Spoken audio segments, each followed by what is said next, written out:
Hvaljen Isus i Marija, selam aleikum, šalom alehem. Mnogim ljudima je nepoznato da je Mohamed bolji, to jest iznad Arša, to jest Allahovog prijestolja u islamu. Što je to nego ništa drugo nego li teško idolopoklonstvo?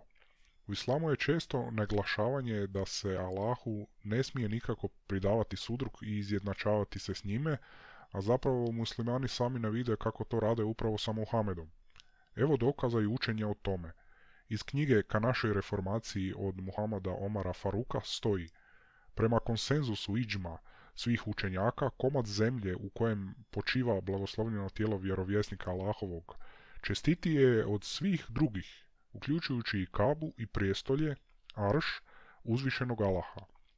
Pazite te riječi, da je grob od osobe koja je griješila i nije Bog, uzvišeniji čak od Božjeg prijestolja. Ovo potvrđuju i poznati islamski mediji sa Balkana. Preporod, službeno glasilo islamske zajednice u BiH, prenosi se da je Adem vidio ime Muhameda ispisano na Aršu i da mu je uzvišeni Allah rekao: da nije Muhameda ne bih te stvorio. Ovo je zabilježio El Hakim u svom Sahihu.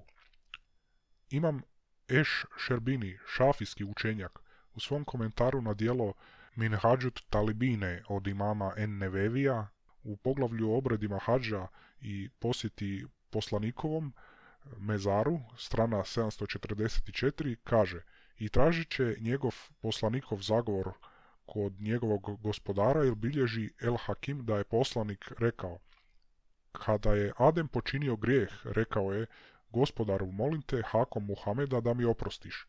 Uzvišeni Allah mu reče: kako znaš za Muhameda, a ja ga još nisam stvorio? On odgovori: gospodaru, kada si me stvorio odahnuo mi od svog ruha, podigao sam glavu i vidio na stubovima Arša da je napisano: nema Boga osim Allaha i Muhamed je Allahov poslanik. Spoznao sam da bi u svoje ime spomenuo samo sebi najdraže stvorenje. Uzvišeni Allah mu reče: istinu si rekao Ademe, on je meni najdraže stvorenje. Zato što si me njime zamolio, ja ti opraštam, i da nije Muhameda ne bih te stvorio. Također, ovo potvrđuje još jedan islamski medij, Put Selefa, koji prenosi također da je Muhamed veći od Božjeg prijestolja.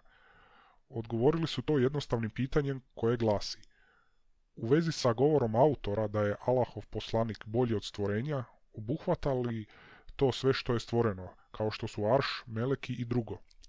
Odgovor na njihovoj stranici je: da, nema sumnje da je Allahov poslanik Allahovo najbolje i odabrano stvorenje. Dakle, tu je jasna potvrda. Muslimani vjeruju da je Muhamed bolji i iznad čak Allahovog prijestolja, te da je čak i njegovo ime napisano na Aršu, to jest Allahovom prijestolju. To je samo po sebi nevjerojatno, jer je Muhamed bio običan čovjek i tu je vidljivo idolopoklonstvo. Ova učenja Islama, Islam je vjerojatno preuzeo iz kršćanstva, budući da je Isus u Bibliji opisan kao početak Božeg stvorenja, Ivan 1.1, Kološanima 1.16, Otkrivenje 3.14, te sjedi na Božjem tronu. No biti na Božjem sjedištu znači biti na Božjoj razini. Za Isusa to nije problem, jer Isus je po Bibliji Bog, Sin Božji. No za Muhameda ovo nema nikako smisla, jer se stavlja u istu razinu s Bogom.